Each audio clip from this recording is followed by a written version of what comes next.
What's up everyone, my name is Marcus from DM Photography, and in today's video I want to talk about my 4 years with my trusty Leica M-D here and how and why it became my favorite digital camera.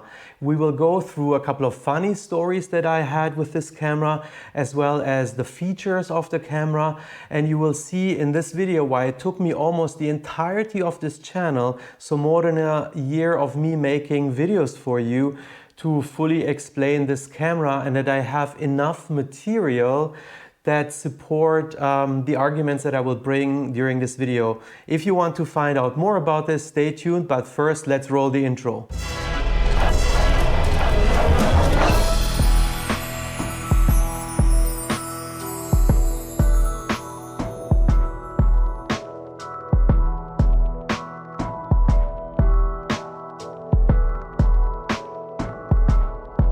For today's video I have a little cheat sheet here, so from time to time I might look up a couple of things on this cheat sheet because it is a quite complex, although not too long video, so bear with me.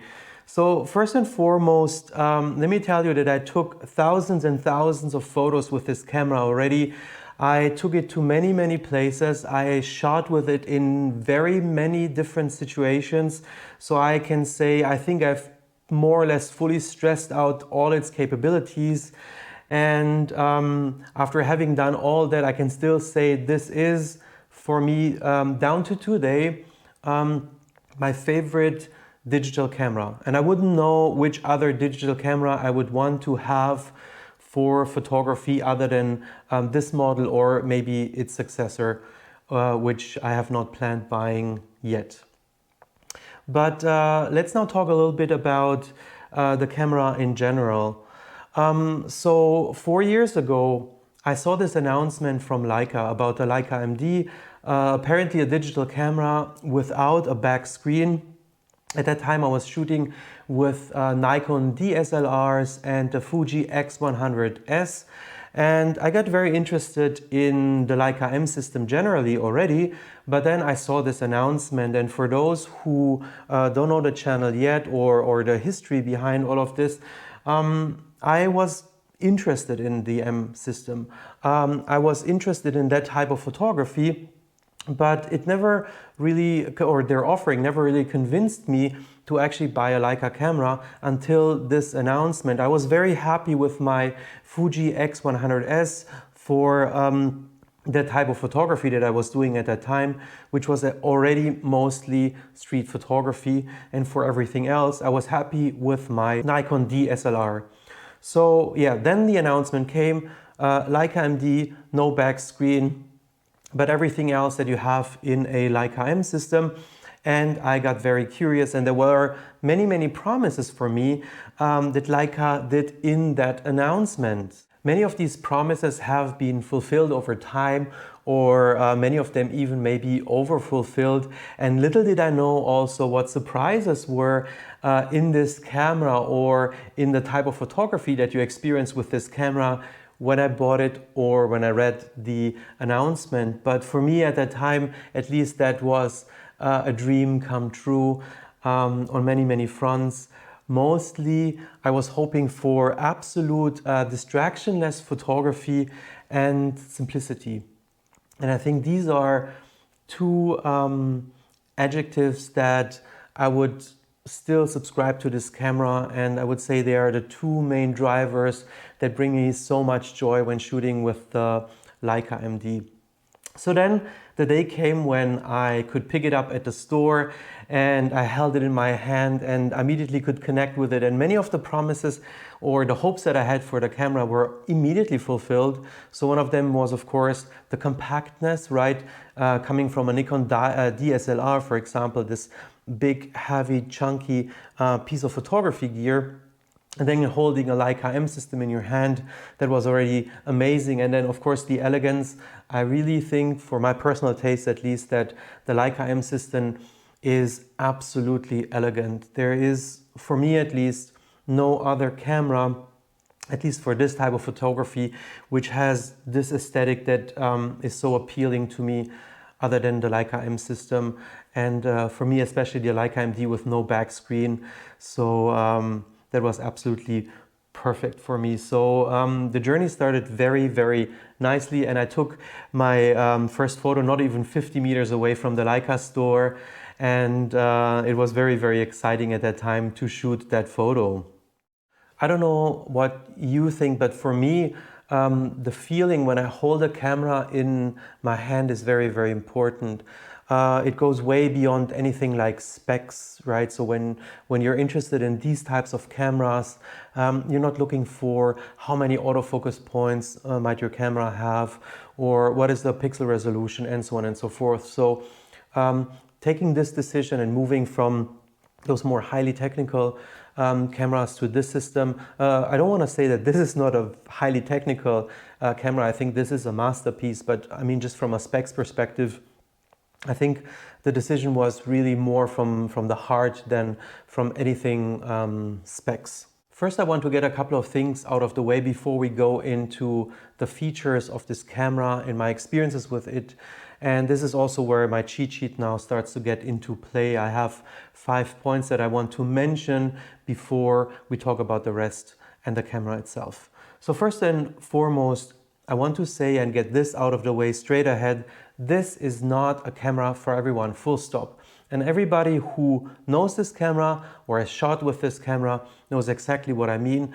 But maybe two prominent things that I want to mention at this point, which probably are a deal breaker for many or most people, are the lack of autofocus, which is generally the case for Leica M systems, and then in this particular case, the lack of the back screen.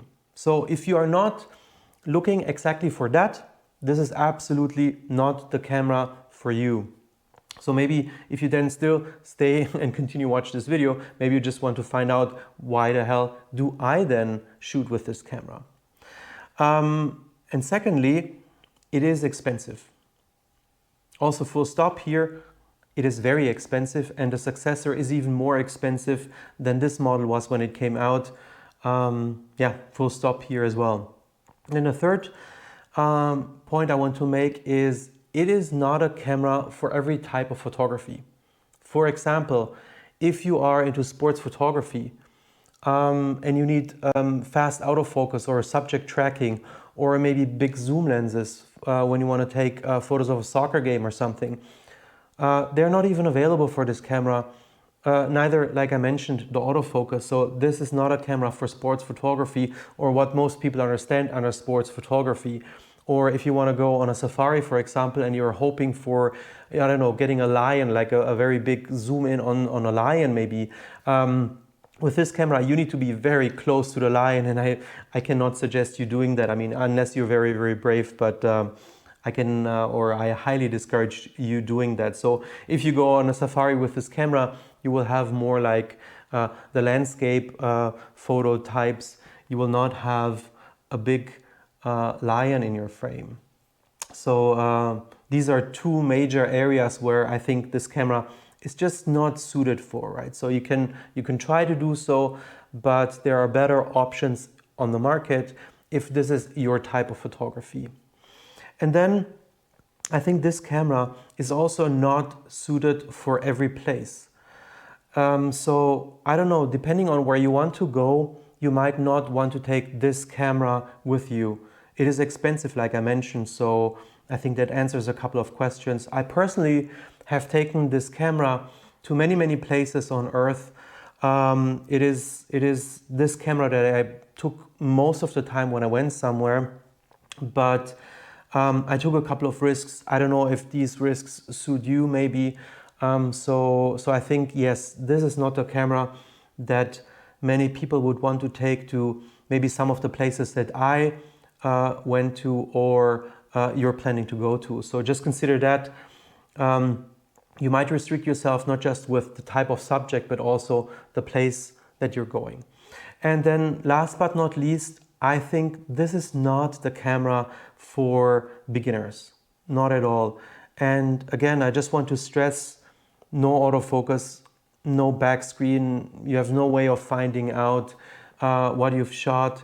The learning curve is very steep if you have little experience about how to take a photo. If you don't have strong basic ideas about the fundamentals of photography, starting with how to read the light and so on and so forth, this is absolutely not a camera with which you can easily learn all of this. So yeah, I would say absolutely not suited for beginners. Now you might think, why am I then shooting with this camera? What do I really like about it if it is so limited? Well, for me, these limitations and again this removal of all these features and including the back screen make my photographic experience so seamless and distractionless, right? So this is what I personally was looking into, and maybe this is not something that you are looking into, but it is what it is, and I truly love it, and this is what I always wanted. Having said all this, let's now take a look at the features of this camera or the lack thereof. So first and foremost, the focus. I already mentioned it. It doesn't have autofocus, so you have to focus manually. And focusing manually with a rangefinder is very special compared to most other camera systems. So I have a fully dedicated video about this topic, and I will leave a link in the description below, and you will also see a link on the upper right corner of your video, and you will see also throughout the other points that I will mention now, links in the upper right corner popping up, referencing to the videos that I created in the past, talking in depth about the topics that I'm now just briefly mentioning. Because yeah, if I would have done a Leica M-D review like I would have wanted or I'm doing now, but not having talked about all these things in detail, this would have been a very, very long video. Back to the topic. So focusing with this camera is special, or with the Leica M system. You need to like it, you need to get used to it, you need to learn it. So this is one thing that is very special about Leica M systems, and here in particular because you cannot check if your subject was in focus because there is no back screen. So focus is one thing that you need to get under control, and you need to be very confident that you hit it and you didn't miss the focus. The next point would be ISO. So the ISO is also something where I did a video on in the past, and this camera in particular doesn't have an auto ISO feature. And in that previous video I was also talking about the disadvantages of having an auto ISO feature, but the successor of the Leica M-D, the M10D for example, has auto ISO if you care for that feature and you really need it. So this camera though has no auto ISO, so you have to not only control the focus manually, but you also have to set the ISO for your exposure manually in this camera.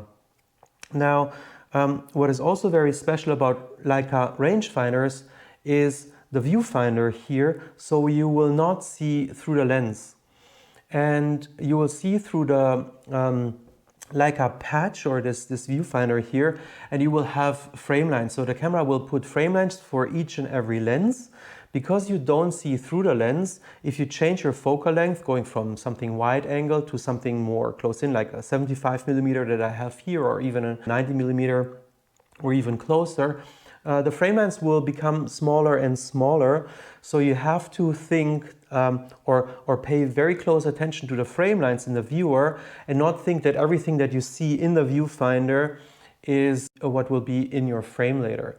And this happened to me actually a couple of times, that I was shooting with the wrong frame lines in mind. So I had to get used to that, and I think this is something you need to learn. But the advantage of not seeing through the lens, and you might have heard this in other videos maybe on the net, is you also see what happens around your frame, right? So if the camera shows you this frame line, but the viewfinder shows more area around it, you see also if something is about to come in your frame. So I personally think this is a huge advantage, because you don't have to like take your eye away from the camera and look what is going on.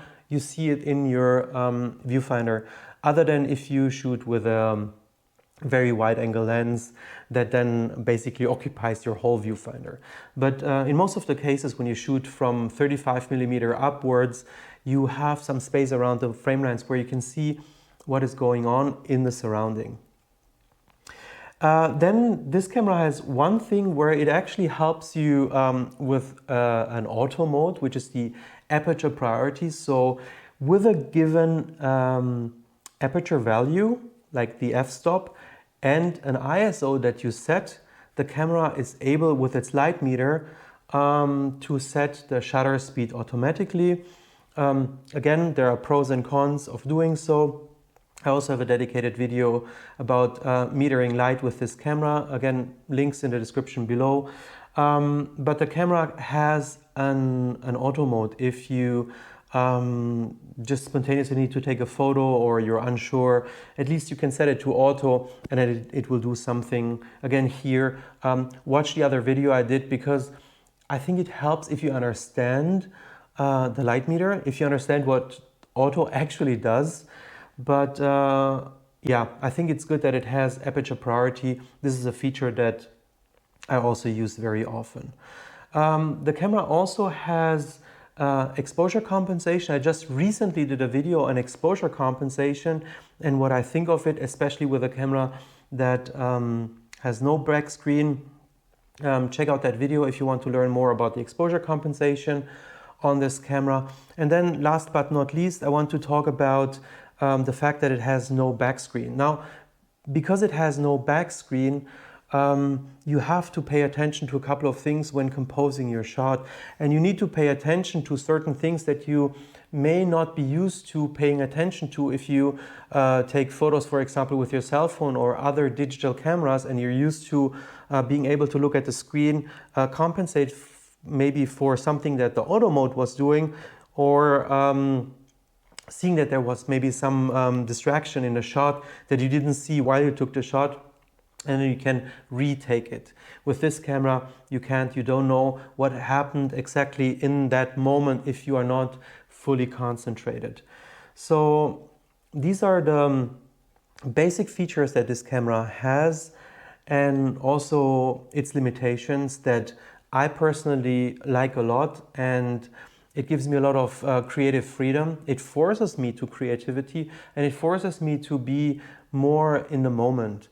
And what it also helps me is, yeah, not to take dozens of pictures of the same subject, you know, like you see a palm tree or a coconut and you take 20 or 30 pictures before you continue. With this camera, I usually take one, maybe two shots. That's it. I think about the shot, I configure my settings, and then I move on, right? So this is something that for me is very liberating. But yeah, so this is from the technical side, everything that I want to talk about with regards to features. So we've now talked about, you know, for whom this camera is, for whom it is not, the technical features. What we haven't talked about are things or moments that you can experience with such a camera that you might not be able to experience with other cameras. So let's go into a couple of maybe also sometimes funny moments that I had with this camera. So one very special and surprising thing that happened to me a couple of years back at a Formula 1 race in Baku, which is in Azerbaijan, was that before a couple of days before the race, when I arrived, I was walking through the city and taking photos, just regular street photography. And I found myself in a park taking photos of a couple of sculptures and art and in mosaics. And then suddenly a police officer came and stopped me and said, I cannot take pictures here because this is close to an embassy. I didn't see any embassy signs or do not take photos here, but I fully respected that. I packed away my camera. And for me, this matter was closed. So I was walking for around 10 to 15 minutes in one direction, not stopping, not taking any photos, before I took out my camera again to resume my shooting. So now I was walking again and took photos, and then suddenly a taxi driver on the street was stopping me and saying, you know, please stop, look behind you, the police is running behind you. And I was hearing people shouting, but I didn't think of, you know, that they were calling me or something, because there's all the time some police or sirens. So I was turning back and I saw a police officer coming again. So I was like, okay, what's going on now? So he came in again, said, you cannot take photos here because we're close to an embassy. And I was like, okay, good. So it happened again, wanted to take my camera, put it back in my bag and continue. But this police officer wouldn't just let me go. So what happened in this case, he was like, show me the photos that you took. Now, you can imagine, I showed him the camera, no back screen. It was like a very, very interesting situation, because they were not used to people shooting with cameras that have no back screen. I guess all the people they stopped in the last couple of years, maybe more than a decade, probably had digital cameras. And so they could take a look at the shots that they took and ask them to delete them if necessary. Now, in this case, they couldn't do it. So I was in a very interesting position, because his English was not very good. And I was afraid that he would take the camera away from me so that they can inspect it or something. And I wouldn't be, or I would be without a camera. So this was strange. Now, retrospectively looking at it, also funny, but something I would not have thought of. And I guess also the Leica marketing department or the engineers would have not thought about this case. So yeah, this is new. In today's world, I guess if you run around with a camera, especially a digital camera that has no back screen, you can end up in situations maybe like this, and it's strange. So just be aware of that. And then in Ireland, something else happened. So I was walking around the coast, the line, some cliffs, and there are, like, of course, many people walking around with their dogs, tourists with their cameras. But what kept happening to me there was people with other Leicas were greeting me. I've never experienced that anywhere. I mean, I've been on many continents with this camera, and this was something very special there. It felt like, I don't know, being, I don't know, in a biker gang, or I don't know. That's how I imagine it, you know, when people greet each other from the same group. I don't know if this is a thing over there, or let me know in the comments below if you experience this as well. I also didn't have this experience with any other brand before. There was not another Nikon person coming to me, hey, cool, you also shoot with a Nikon. So this being greeted by other Leica photographers was, yeah, funny for me at least. And yeah, I didn't experience this before. I think it's cool though, but absolutely would not have expected that. And this was also funny. And then in New York, in Soho, I went there because I was looking for an ND filter. So I entered the Leica store, and the person there greeted me and saw my camera, because I just had it on this strap around my shoulders, and was asking if this is a Leica M-D. And I was like, yeah, this is a Leica M-D. And he's like, wow, at that time at least, he's like, we've only sold 6 pieces of this.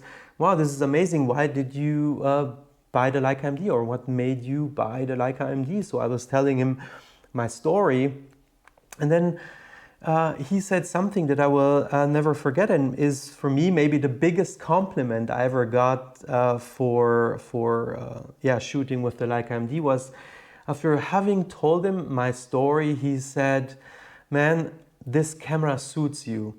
And I think this camera suits you is, for me at least, the biggest compliment I ever got for, yeah, whatever I'm doing. I think this is it's better than most things that I usually hear, I guess. So yeah, that was an interesting moment as well.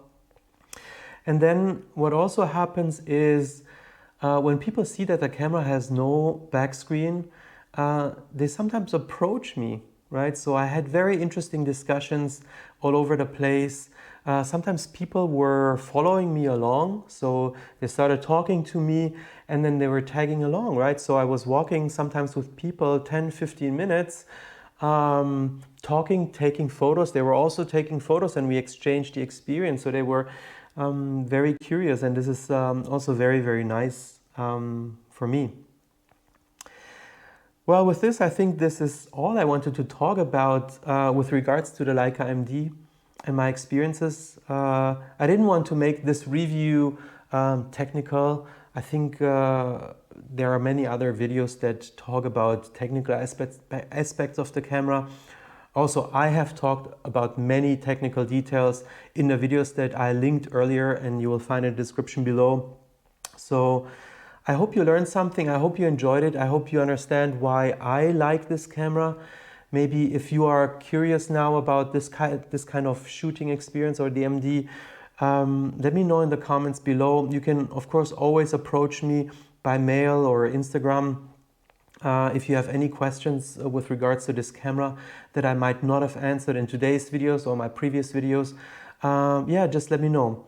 Also, what I want to mention is a couple of weeks back, I was featured on a blog called Gate 7. It's a German photography blog, and Kai Beermann, who runs this blog, invited me to a podcast, so he interviewed me.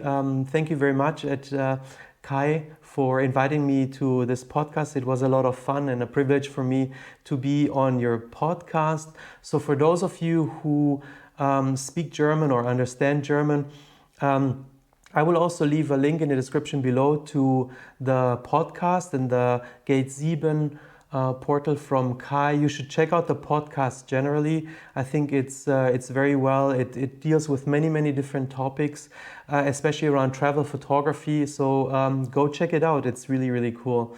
Yeah, so that's it for today's video. Let me know what you think in the comments below. Also, if you have any questions, like I said, approach me, write it in the comments. I'm happy to answer them. I react to all comments that I receive, and I'm always happy to read what you guys tell me or the feedback that you give me. So I'm very curious, especially about this one, because it is such a special camera. Also, if you want to see more of this, don't forget to subscribe if you haven't done so already, or if you like this video, please leave a like. This helps me to grow the channel and produce this content for you guys, which I enjoy very much, and I would love to grow this channel further, and please help me make this happen. So thank you very much for watching this video, and I'll see you in the next one.